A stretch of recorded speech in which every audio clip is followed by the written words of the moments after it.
আজকে সিদ্ধার্থের মাটিতে মায়ের জীবন গেল। উনি চলে যাওয়ার পর দেখতেছেন আপনারা যে হাজার হাজার নেতা কর্মী আসে, সবার চোখে পানি, কান্নায় তারা তাদের ভাষা মুখে আসতেছে না, তারা সবে আবেগ আপ্লুত, সবাই বলতেছে আমরা আমাদের কি হলো, আমার কি হলো, আমরা কোথায় যাব।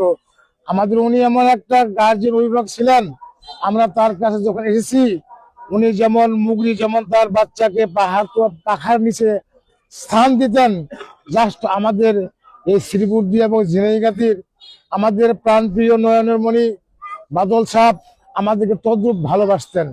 আমরা দীর্ঘদিন তার সাথে জড়িত ছিলাম, তার সাথে চলাফেরা করেছি, উঠা বসা করেছি।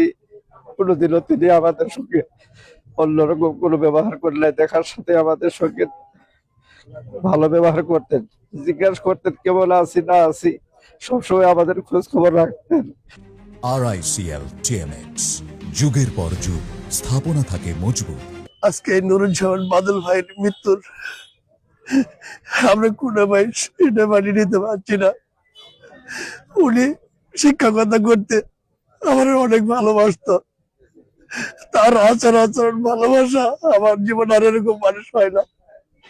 সে সবসময় অনেক উপদেশ দিত, হযরত এভাবে চলতে হবে, এভাবে করতে হবে, কিন্তু অনেক কথা সে আমার শুনতো।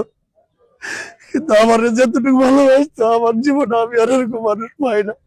সবাই দোয়া করবেন, আমাদের এই বাদল ভাইয়ের শূন্যতা আমরা নিজেরা পূরণ করতে পারবো না, আল্লাহ যাতে করে কারো না কারো দ্বারা এটা পূরণ করে দেন।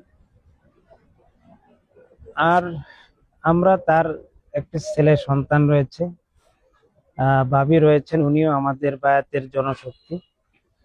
আমরা যেভাবে শোকাহত, তারা তো আরো বেশি শোকাহত, তাদের জন্য দোয়া করবেন, তার ছেলেটার জন্য দোয়া করবেন, যাতে করে সে তার বাবের আদর্শে লালিত পালিত হয়ে বা তার আদর্শ অনুযায়ী তার জীবন গড়ে তুলতে পারে।